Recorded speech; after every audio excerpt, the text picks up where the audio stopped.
Now it's my pleasure to introduce Dr. Howard Duncan, Executive Head of Metropolis. Metropolis is a project of citizenship and immigration and an international forum for research and policy on migration in cities. During his tenure as executive head, Howard has concentrated on increasing the project's benefits to the policy community by creating effective opportunities for direct and frank exchanges between researchers, practitioners, and policymakers.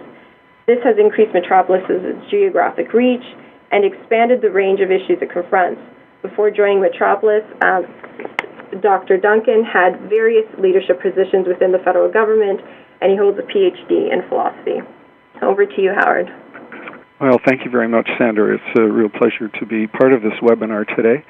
We're going to be looking at a set of issues that I think everyone would agree are increasing in their importance, they're increasing in their visibility, and I think that there are many countries around the world who are taking the integration of their immigrants seriously, and indeed, in many cases, far more seriously than they ever have before.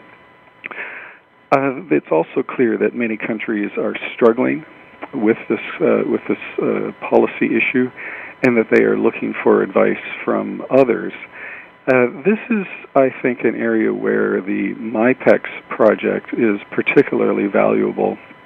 This is a project that is organized by the Migration Policy Group and the British Council, and in very basic terms, it compares and contrasts the integration policies of 31 countries in Europe and North America. And I think it's important that the people on this webinar understand that this is a contrasting of policies as opposed to outcomes.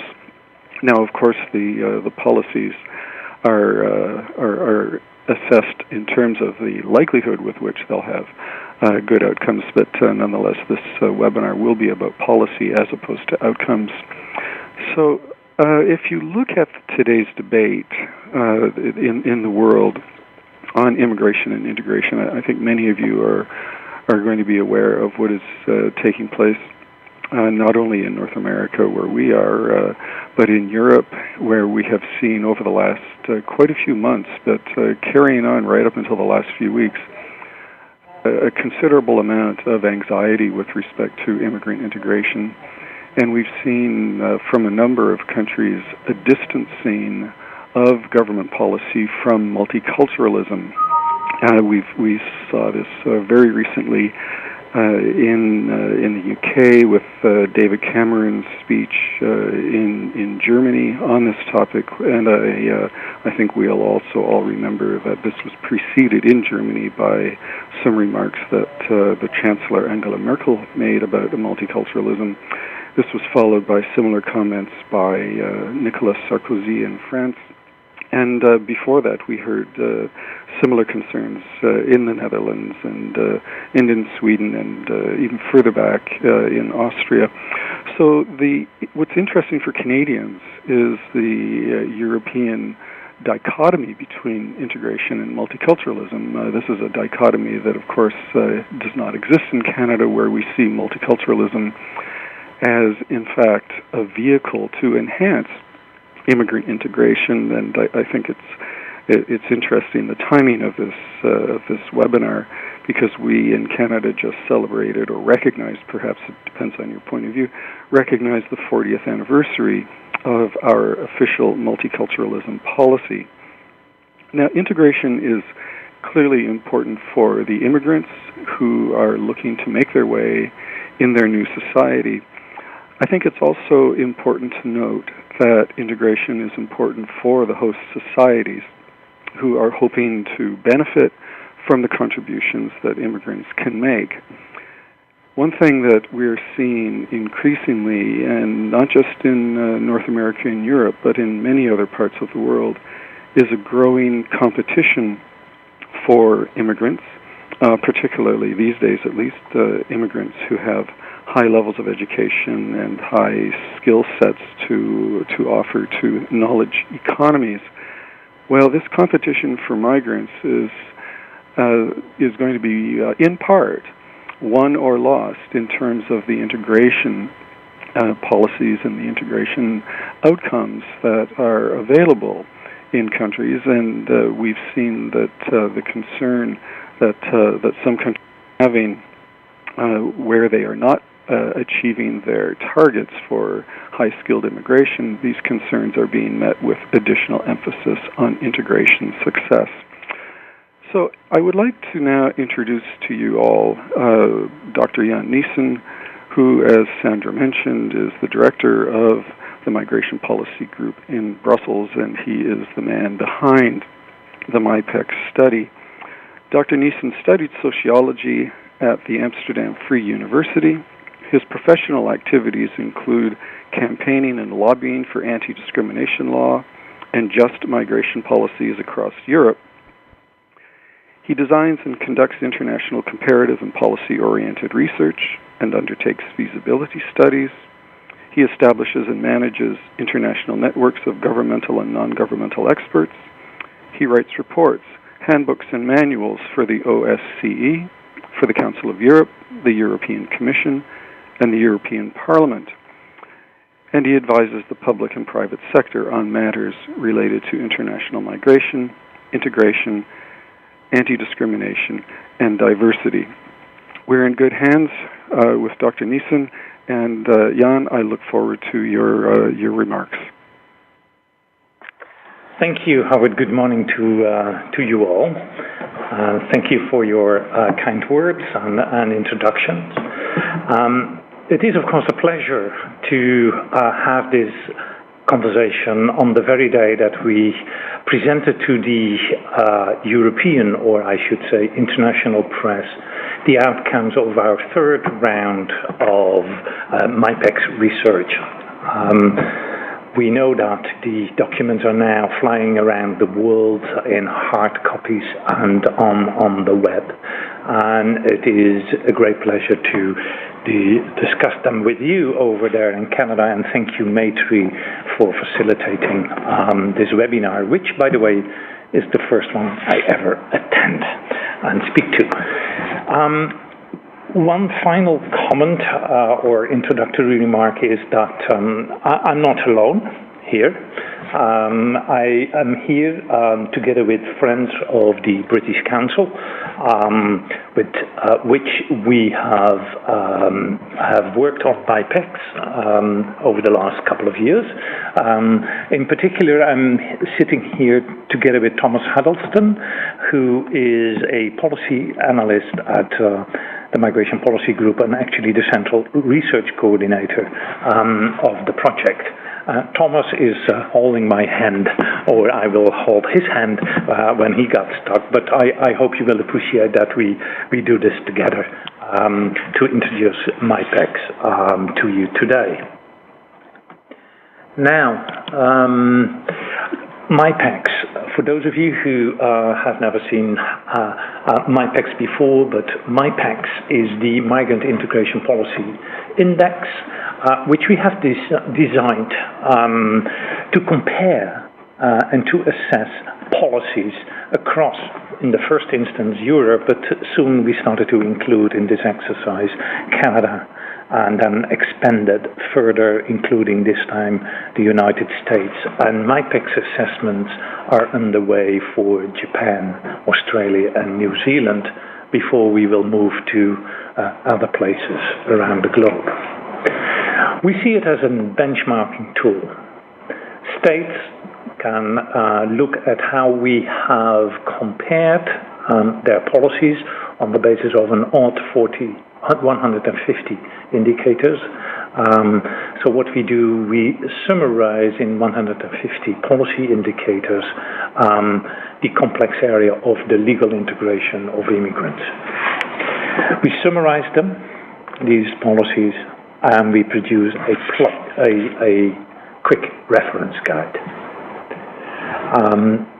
We think that with the help of MIPEX, policies become more evidence-based, something that governments say they very much want, and we think that part of the evidence, and I say part of the evidence, could be the MIPEX research.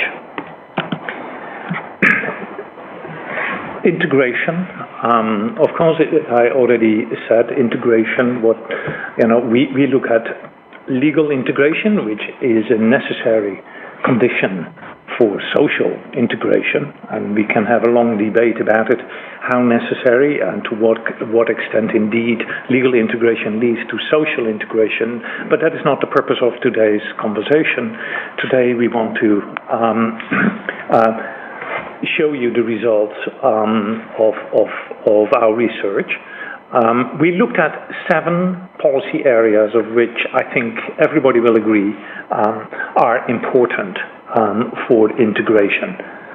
These 7 areas, by the way, we checked in numerous stakeholder consultations to check whether indeed labor market mobility is seen by key stakeholders as of great importance to integration. Likewise, we had consultations on all the other issues you see on the screen. We think that secure family life promotes integration, so we look at family reunion arrangements.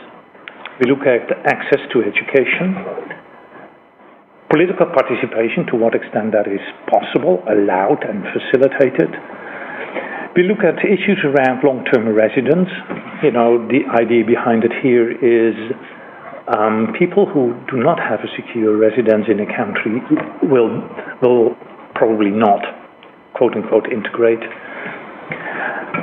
And then, of course, we look at access to nationality, raising questions as when can you apply for citizenship? What are the conditions?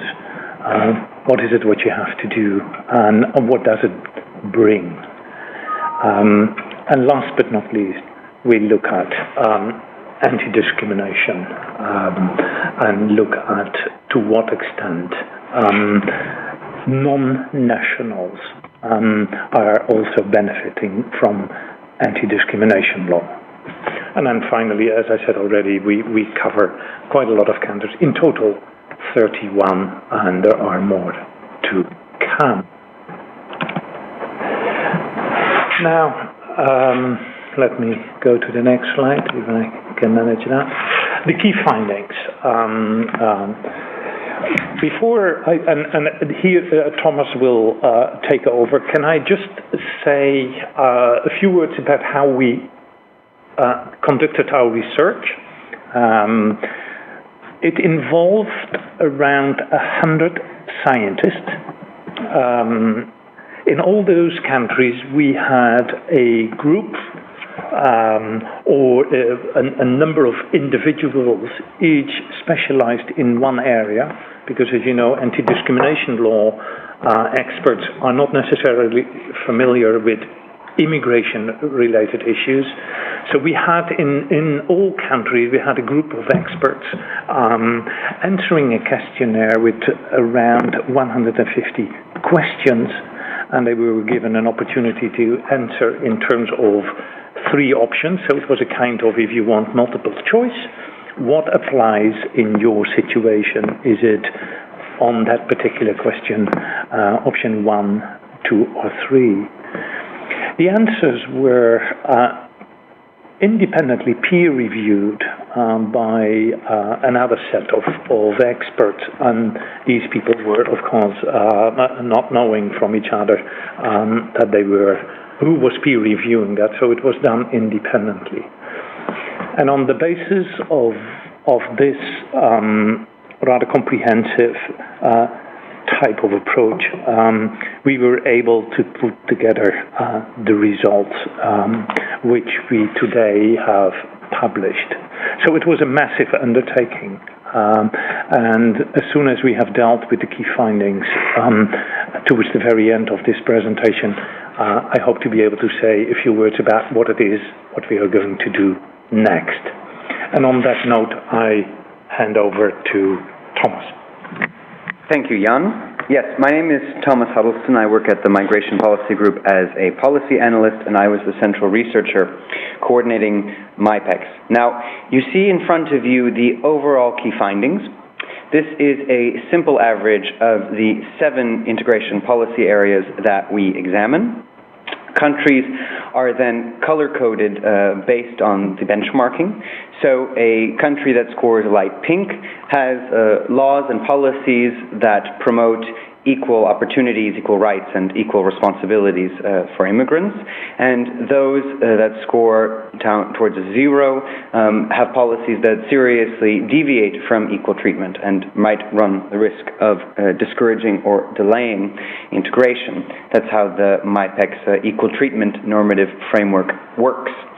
So based on that, then you can see a whole range of countries from light pink to, let's say, a dark green. With the overall results, I think it's more interesting to give you an impression of where everyone is comparatively. Now, if you look at the top 10, basically the pink countries, here you see, no surprise, that Canada and the United States have policy frameworks that we find are slightly favorable for welcoming foreign residents and encouraging their full participation in society. They're not the only ones. There are European countries that also have slightly favorable frameworks. You see first and second being Sweden and Portugal, so Canada only comes out third on this general approximation. If you look at what other kinds of countries then score so well, we see the Nordic countries generally use this equal treatment approach to facilitate integration. We see also the Benelux that have traditionally had this approach.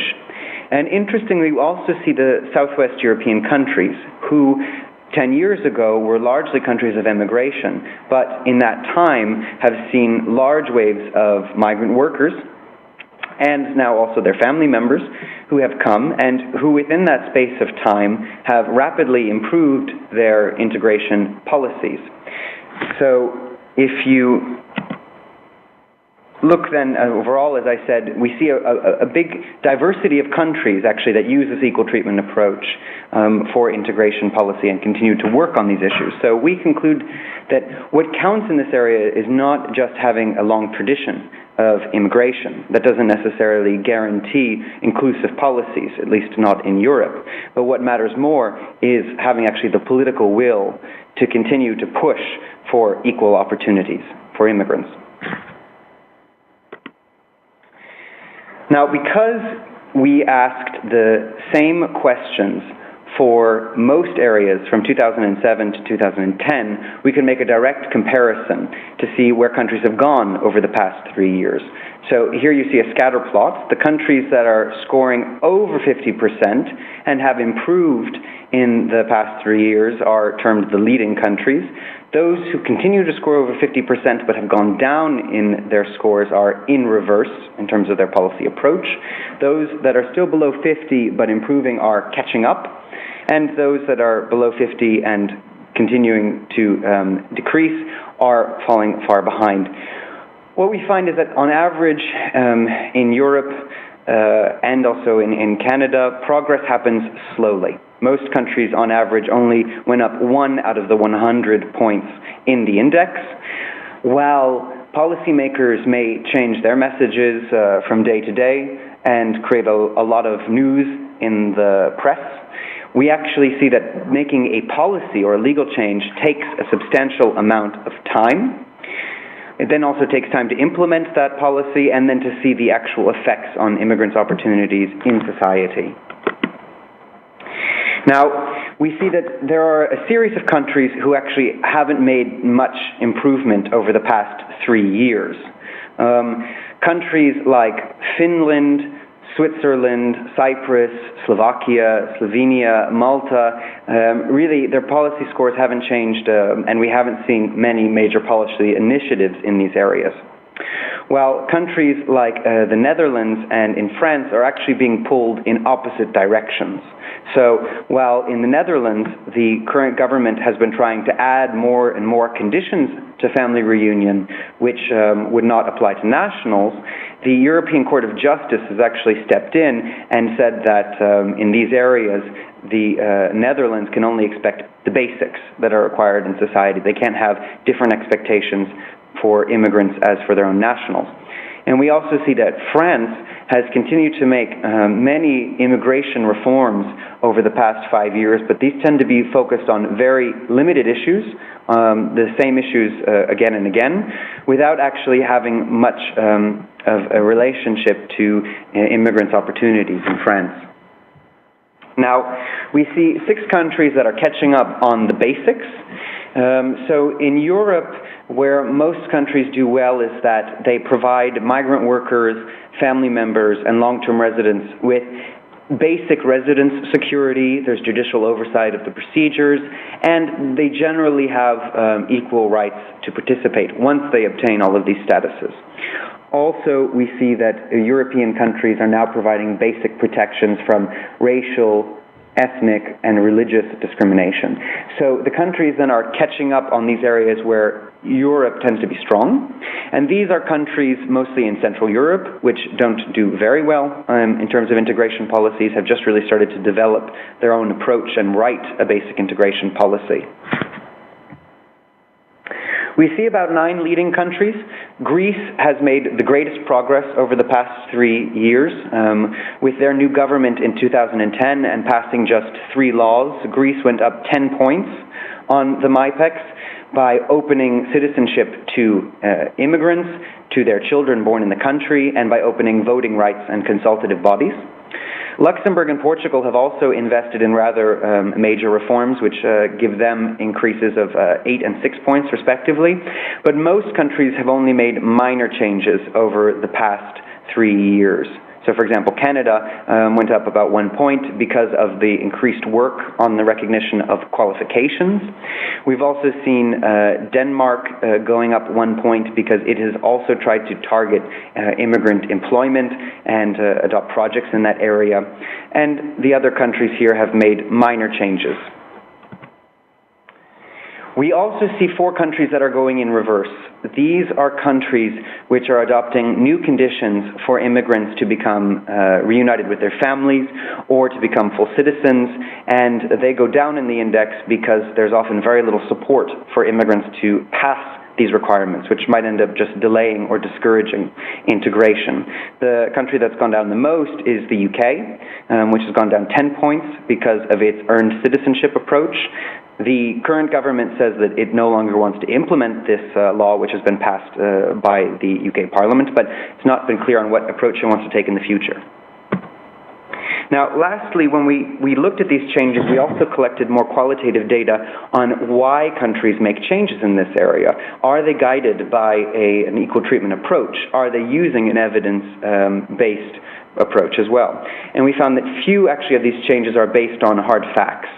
Often governments in Europe have now started to monitor statistics on integration, but they haven't actually done many evaluations that show that their policies have actually had an impact on these statistics. While in areas like employment and education, they are increasingly using data. In other areas like citizenship, we see that elections and public perceptions often guide changes. Now, just to show you the quick results to say where Canada scores, on labor market, Canada and the US lead with the Nordics and the other labor migration countries. On family reunion, Canada and a lot of also the labor migration countries and Nordic countries are facilitating family reunion. Now, Canada certainly has problems with a backlog. Interestingly, Canada outperforms the United States on these issues. And also, we should say that we didn't find a trade-off between what the French would call immigration choisie and immigration subie, meaning that actually the countries which are encouraging immigrants to get the right jobs are also the countries that don't put many obstacles in the way of family reunion. Skip over that for interest of time. Also, as I said, long-term residence is a basic area of strength in Europe, as in Canada, although again in Canada the issues are often the backlog and whether everyone can change from a temporary to a permanent status. Anti-discrimination, we see that Canada and the United States have the strongest laws to protect all residents from discrimination and to promote equality in society. Some European countries are scoring as well. Those are the countries that have had the longest experience working on discrimination, like the United Kingdom and Sweden. And EU law has been very helpful here to actually help all EU countries catch up. So here, just to show you that in terms of changes, we've seen that either countries on anti-discrimination have stayed the same, or they've made substantial improvements, which has an effect on integration policy.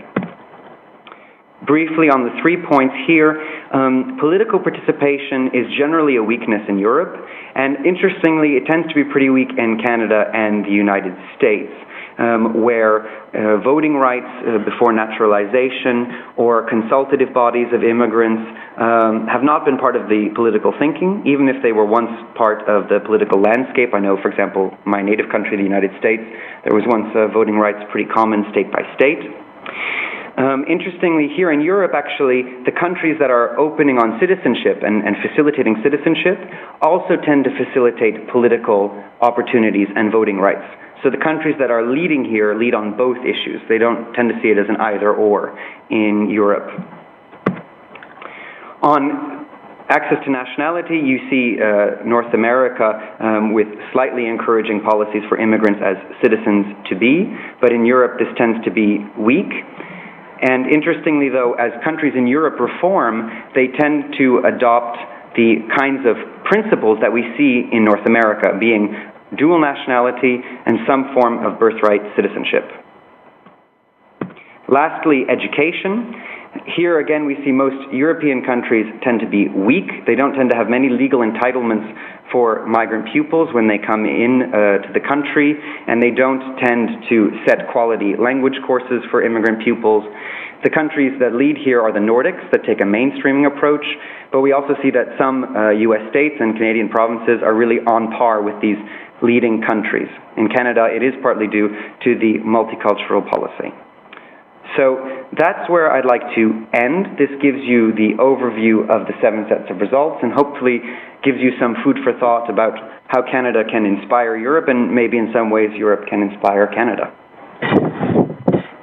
Well, I'd like to thank you, Jan and Thomas, very much for taking us through the results of the third round of MIPEX.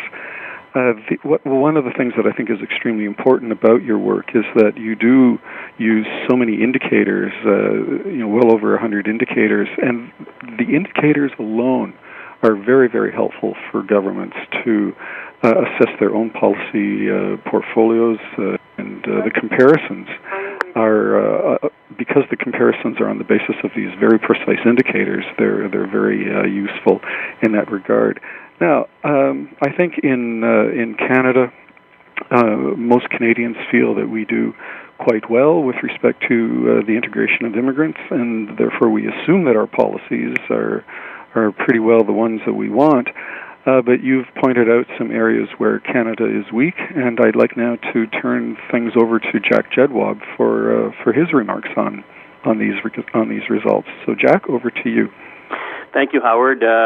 Let me begin by saying that it's really a privilege to have the opportunity to work with Jan and Thomas. It's a great undertaking, this project. It requires a lot of thought and a tremendous amount of work on their part, and I want to congratulate them for that. And also very quickly to express my thanks to Maytree for organizing this, and in general, the opportunity to work with Maytree, I think, has been very beneficial for all of us and for the MIPEX process. I know time is limited, so I'll try to be brief.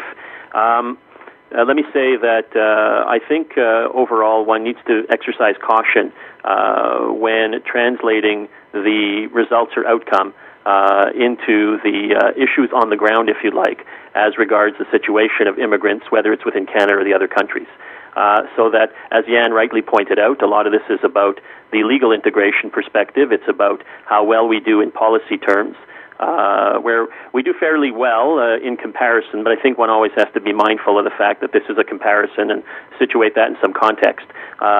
We could describe ourselves as third best, if you'd like, but I think that that could be misleading. We need to look at the overall rankings and where we stand, and not determine or be satisfied with being third best or third on the list, and look at the areas where we could improve our score overall and focus on that score. Now, as I said initially, we need to be mindful and cautious about not assuming that because we're third and we have a relatively high score compared to most of our European partners and our neighbor to the south, that things are very good, thank you very much. We do know on the ground from various research that immigrants do face challenges when it comes to labor market integration and their labor market situation. What the study does do very well or very effectively is to document the strengths or weaknesses in much of our policy framework. It's that foundation. That foundation is absolutely crucial. I think it's very good, for example, that when it comes to what Tom described as equal treatment, we're very strong. When it comes to anti-discrimination, an area of importance, and where Canada has a very good ranking, we're very strong. But that doesn't mean, again, that discrimination isn't a problem in Canada. Many of us who observe the situation here know that, in fact, it can be a problem for many immigrants and for their children, in fact, as well. And so there's a gap which this study permits us to think more about and focus on when it comes to where the problems of discrimination are and how the gap exists or can persist between the policy framework and the condition of immigrants, both as individuals and as groups. Those are some of the things I think that we need to focus on and take away from this study. Let me say very briefly, I think it's a good thing that in policy terms, in terms of our legal structure, we do have a policy that's by and large free of built-in or systemic discrimination, at least in terms of the legal framework. I'd rather that than the opposite, that is, have provisions built into our legal framework that are overtly or explicitly discriminatory. Again, keeping in mind what I've said earlier about the need for caution about those gaps between our legal structure and the reality that immigrants encounter in Canada. Now, I know I see right away there's one or two points I just want to quickly mention. One is about the issue of political participation. That is one of the reasons, if you go through the analysis, that we rank lower overall because, as Tom mentioned, the citizens-to-be do not have the right to vote in municipal elections, even though there are grassroots movements in that regard. That's an issue that, I think there's debate about. In having participated in the study on 2 occasions, I suspect there's some countries that are lower, that are closer to the bottom of the list, that are very satisfied. If you do a public opinion survey, that'll be very satisfied with their policies in this regard. I just noticed that the German Marshall Fund, which did a survey on this issue on a variety of issues involving immigration, which was released, I guess, 2-3 weeks ago, asked a question about whether citizens-to-be should have the right to vote in municipal elections, and they found Canadians very split on that issue. 51% didn't think so, 45% did think so. I'm not, suggesting that we should be satisfied with the situation as regards citizens-to-be in terms of voting. I think it's an issue we need to absolutely look into, as well as the issue of immigrant input into the policies that have a direct effect on them. That is, in terms of the advisory dimension of immigration policy. So I would leave it at that in terms of the quick responses. The other issue I think that needs to be borne in mind is the new indicator, which is the education indicators and the questions arising from the education section of the study, is an area where Canada fared reasonably well, although that's, again, in the comparative framework, not necessarily in terms of our overall scores. And that pushed us up, I believe, a bit, although Tom, I'm sure, could correct that if I'm mistaken about that. But I think that's probably why we moved up slightly in terms of the overall ranking, is because we fared a bit better in terms of the new set of issues that arose from the education questions. And there's a lot of food for thought around those education issues. I'm going to stop there because I know time is of the essence, and I suspect there are a bunch of questions. So I'll leave it at that. And again, my thanks to Maytree for organizing the webinar. Well, thank you very much. Jack Jedwab, you have been working in this field for quite some time in your capacity as the as have you, Howard. In your capacity as the executive director for the Association of Canadian Studies, and not surprisingly, we have heard a great deal from you over the years. You've published in books, scholarly journals, and often in newspapers. You're in the press all over the place today because of these results.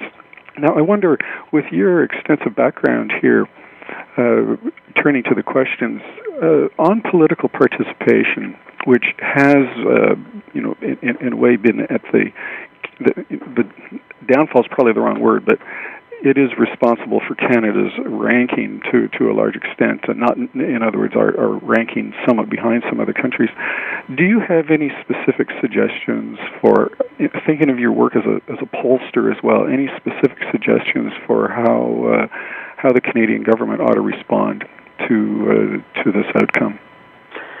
Well, I don't know that, I think the Canadian government, much like what Tom suggested in his presentation, is going to be sensitive to, political realities, to public opinion. There's probably an election looming in the next 12 months.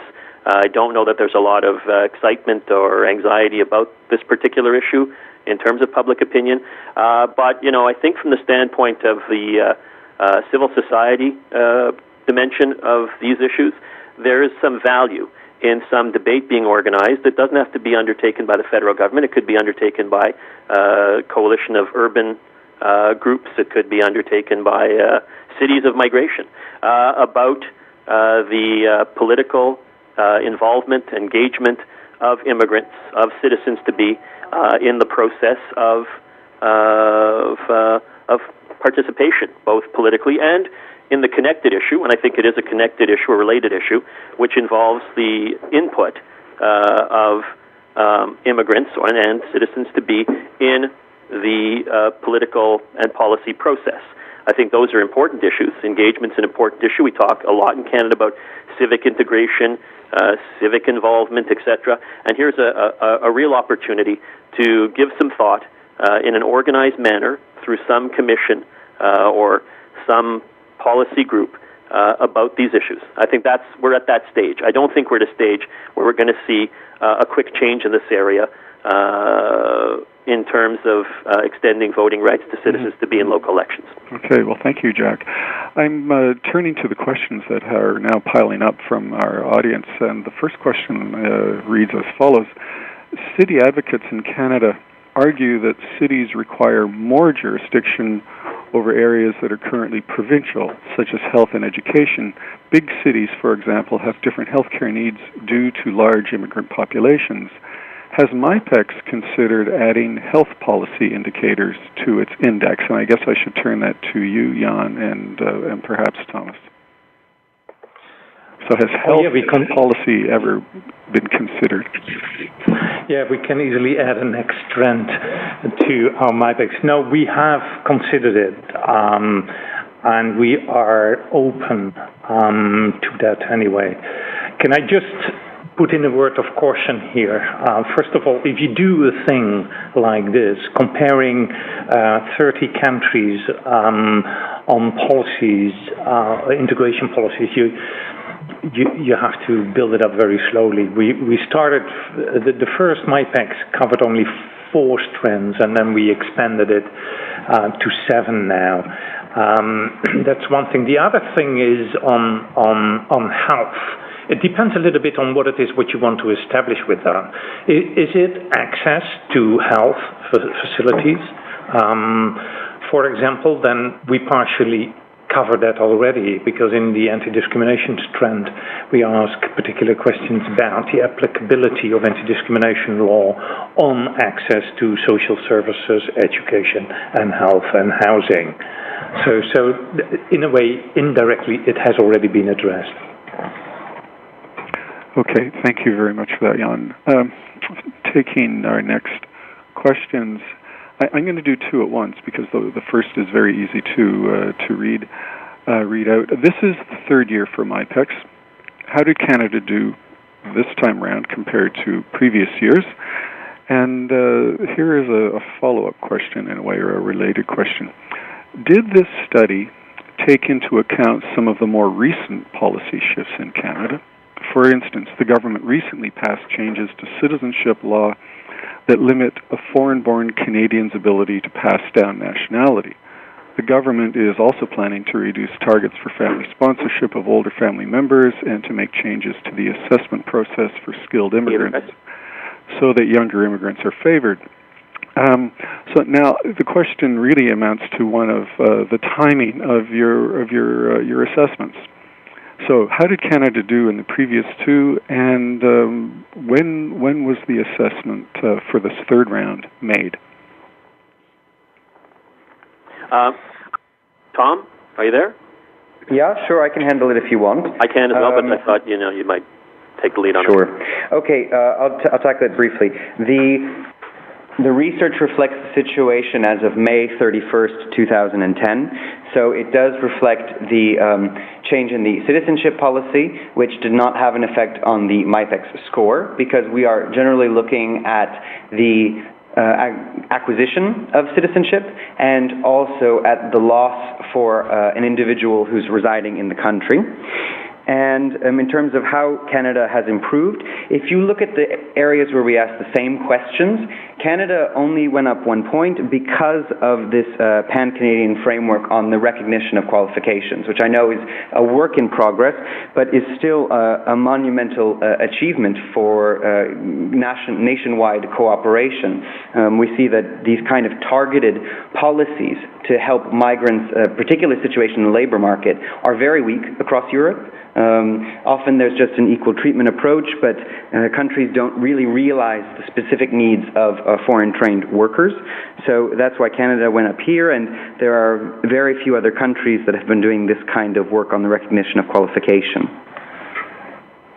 So could you just quickly give us our rankings for the first two? Where did Canada come out in the first Well, we weren't round? in the very first one, right? So we weren't. Okay, we weren't merged in the second one, and we were tied for fifth. Okay. Right? Is that Tom? That's correct. Right? Hello. Yeah, on the MIPEX website, MIPEX.eu, right. there we have all of the rankings, all of the bar graphs, all of the spider graphs, and all of that on the most up-to-date questions. So that's where you can peruse all the data. Okay. Yeah, as I said, we're tied for fifth. If this were sort of a Canadian National Hockey League playoff series, we would be, we're in the top 8. We'll make it into the playoffs. All right.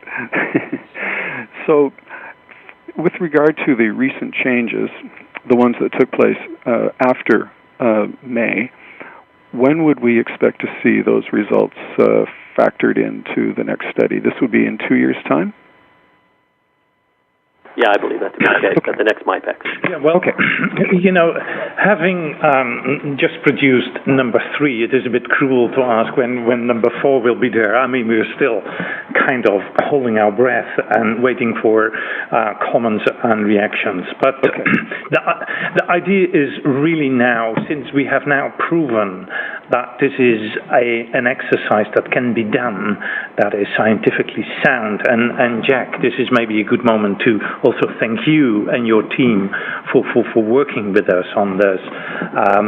But we think that we now have to move to some sort of an ongoing update with more regular publication of results in between. So we could say, look, if in some countries there are many changes, we could do a flash reporting on Canada and say, look, there are a couple of very interesting and far-reaching changes made in Canada. This would change their position for good or for bad in MIPEX, and we could, send that around in the world. Okay. Thank you. I'd like to turn to our next question from Sunil Rao from South Asian Focus. The question reads, what were your findings of how well new Canadians and immigrants elsewhere fared in the job market?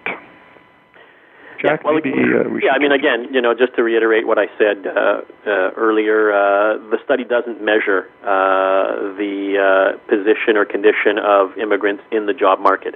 It's looking at the legislative framework and those issues associated with that framework in terms of determining how accessible a job market is, if I can, put it succinctly. It does not look at the issue of unemployment rates or revenues of immigrants relative to non-immigrants or within, or across the period of arrival of immigrants. Those are things that you can collect from census information in Canada. But I know, that one of the objectives, I think Jan and Thomas will support this, is for this study to encourage the type of dialogue around those issues of job market conditions of immigrants between the various countries involved in the MIPEX process. And hence, what will occur after people have the opportunity to think about the findings over the next couple of months and few months, so forth, is that there'll be bilateral and multilateral exchanges of specialists using this framework as a basis for having the discussion about those other very critical issues related to performance of the country when it comes to immigrant integration into the labor market. Okay. Thank you, Jack. Our next question comes from Cities of Migration, who say that we like to say immigration is a matter of national policy, but integration is a uniquely local experience. Which of the MIPEX indicators is most useful to addressing issues of immigrant integration in local communities? Jan and Tom, can you start us off here? Yeah. Well, can I first say that I disagree with the first part of the statement. Integration is not uniquely local. That's not true. National policies, for example, on family reunion, access to nationality, long-term residence, and what have you, are national issues, issues for national policies. So reducing integration to what happens on the ground is actually reducing the scope of your policies. So I would say I disagree with that.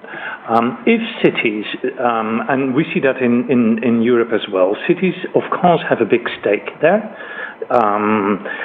If cities want to look at MIPEX as a tool that they can use it by looking, for example, as to whether their national policies facilitate integration by facilitating naturalization, local voting rights, etc., and then join in respective drives for making that possible. So again, we should not forget what it is what MIPEX is doing. MIPEX looks at policies. I'd like to add a little bit there. I agree with Jan. What we see where policies can be stronger at local level is usually in terms of supporting people. Once the legal framework is in place, for example, once you have a citizenship test, of course the question is, well, are you going to provide the support in order for people to succeed that test? And where do you deliver that support? You deliver that through your provinces, you deliver that at the local level. So I think that cities can look through the MIPEX results and start to say, well, if we want to be effective on labor market, we have to have more targeted measures, and we can deliver that by working with employers in our area. If we want people to pass and become full citizens, we can be the ones who develop the courses and get the support. If we want equality bodies to actually reach out to discrimination victims, we'll make sure ours in our province or in our city is strong and independent. And also on education, I would say, again, here we see an area where it's often left up to municipalities or to provinces.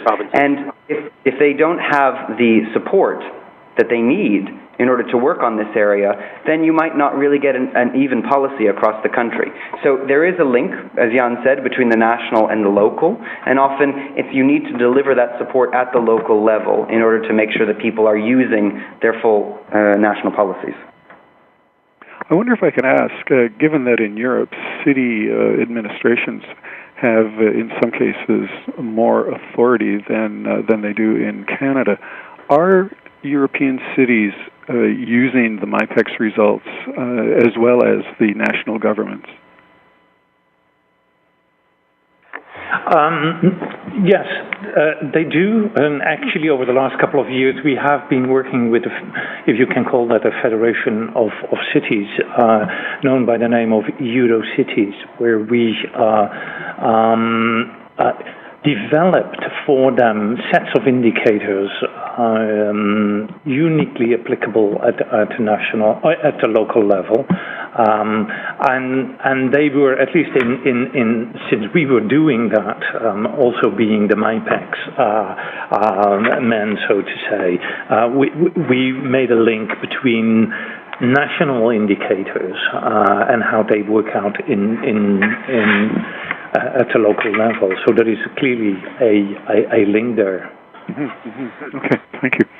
Our next question reads as follows. From the report, it seems that Canada has made some slight improvement, but we still fall short of the expectation of new immigrants in terms of helping them to integrate more effectively and efficiently.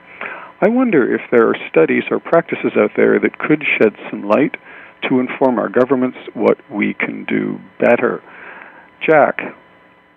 Yeah, I mean, I think in the MIPEX, actually, there is some guidance in terms of the legislative structure, in terms of policies and programs, because the MIPEX also speaks with those indicators to some of the programs that are in place, especially in the area of education, the newer area, where it does look at the type of or does sort of try to gather information about the type of programs that are in place. But in terms of the issue of what types of studies and materials out there, there's a wealth of material out there in Canada about the documents the condition of immigrants, as I mentioned earlier, both from an economic standpoint, the standpoint of social integration, from the standpoint of the issue of healthcare, which was mentioned before as well. And I think through the Metropolis network, there are opportunities to access much of that material, as well as through Maytree, and even here at the Association for Canadian Studies, in our various publications, Canadian Diversity being one, which is generously supported by Metropolis, you'll see a lot of documentation that provides a fair bit of guidance around some of the issues to which that question was directed. And may I suggest the person asking the question, there's a conference forthcoming in Vancouver, a Metropolis conference. Howard Duncan knows a little bit about that, I'm sure. And there's be lots of opportunity for workshop discussion, including a panel around, or rather roundtable around the MIPEX study. Thank you, Jack. I didn't intend to promote our conference. No, I do. Since you've opened the door, it's March 23rd to 26th in Vancouver, and information is available on the Metropolis website. Here is a methodological question that I think is interesting. The questioner writes, I am assuming that not all indicators were given equal weight. How was the weight of each indicator determined? Was it consensus-based? So I'll open this to any of you three. Were the indicators given equal weight, or were they weighted differently? This is Thomas here. They were generally weighted equally. Obviously, within let's say a strand, to give you an example, family reunion, we had a series of indicators. So we grouped those into dimensions based on the concept. So we have a first dimension is on eligibility, which is basically saying who can apply and what family members can join. The second was on the conditions. Do you have to prove income, housing? Do you have to wait long? A third was on the security of the status. How much is this rights-based? How much judicial oversight exists? And finally, we looked at rights associated. Do you have equal rights as your sponsor to participate? So by grouping issues conceptually, we could then have a clear idea of what we were looking at, like family reunion. And then with those four dimensions, we made a simple average to come up with the strand, and then the 7 were a simple average to get the overall score. We did not do weighting because we do not find consensus in this area that one area of integration is more important than another. And in fact, what we prefer to do is give a very clean data set so that researchers can really start to dig into this and start to compare MIPEX policy assessments with assessments of implementation, of funding, of evaluations of policies, of outcome statistics, and then maybe start to tell us where they think that by changing one indicator in MIPEX, you're going to maybe have a more important score for immigrant outcomes in a certain country. But we leave that to the researchers. Not only the researchers, I would say, but also policy stakeholders. We really want to leave that to them. I could see an example, for example, that in a country stakeholders agree to say, okay, for us, it is more important to work on family reunion than political participation, for example. And then they could begin to weigh those differently. And that's why we have now produced also not only a book, but also a highly interactive website. They could, what we call, play with the data and say what it would mean if they would begin to weigh various policies differently and then see what the scores are. So again, we would leave that to, well, Thomas would leave it to researchers, I would leave it to policy stakeholders, and if we can bring them together in Metropolis, great, and say, okay, let's have a debate. Is everything really equally important? And if not, what is important now? And is that still important within 3 years? Thank you. We're down to our last two questions, and they're interesting questions. The first one, I think, would be for Jack. Is the immigration experience similar across Canada? Does a newcomer in Vancouver face the same challenges as an immigrant in Toronto, for example? And our last question, this would be for Jan and Thomas, as if you didn't have enough to do, Jan. Is MIPEX planning to conduct studies to identify the gap between the policy framework and the social and economic integration realities faced by immigrants? So, Jack, very quickly to you. Okay. I mean, does he face the same challenges? I think he does face similar challenges in Vancouver as he does in Toronto. Probably in Montreal, the challenges are somewhat different because in Quebec we have some additional or different requirements as regards integration, particularly from a language standpoint. But probably they're relatively similar in Vancouver and Toronto. What is dissimilar are probably the resources and priorities that are identified by in this case, the Government of Ontario, the Government of British Columbia, in terms of their respective involvement in the process. The education indicators of MIPEX, it's worth mentioning, and this relates back in part to the question that was raised by Maytree, by Kim, I think. The education indicators obviously were difficult to compare because we don't have a national education policy. Education is a provincial jurisdiction, so we had to look at three provinces, British Columbia, Ontario, and Quebec, in terms of what type of measures are introduced by the provinces with respect to this particular area of policy. So that is a very good question. It requires probably a longer answer than what I'm able to offer. But generally, you feel that things are similar across the country, with the possible exception of Quebec and with education. I'm now going to have to rush us through to Jan and Thomas. Are you going to go beyond the policy analysis to look at the outcomes on the ground? Absolutely. We are doing that already. In European policy terms and policy discussion debates, we talk about bringing outcome and input and outcome, bring that together and do analysis. If socioeconomic integration is successful, for example, high participation rate in the labor market, we want to know what you can attribute to what type of policies. So starting from outcomes and then walking back and see what kind of policies lead to that, or the other way around. You have good policies. What does that explain in terms of your good outcomes? And if I may, Howard, this is something we could take up in Metropolis International at one point in time. To bring people together, that are working on outcomes very much, and people like us who are working on input. Trying to bring that together one way or another. Okay, well, thank you, Jan. This is something that we'll need to have a conversation about. We are completely out of time. I want to offer my sincere thanks to Jan Niesen, Thomas Huddleston, and Jack Jedwab for joining us today. This has been just the tip of the iceberg in a fascinating study, and I would encourage everyone who is on the line to go to the website and to learn more about the work that MIPEX has done, to learn more about how Canada fared and in comparison with the other countries. These are important results and they're important tools for policymakers. And I would now like to turn things back to our host, Sandra Lopes. Thank you, Howard, and thank you again to our speakers and, of course, to our participants.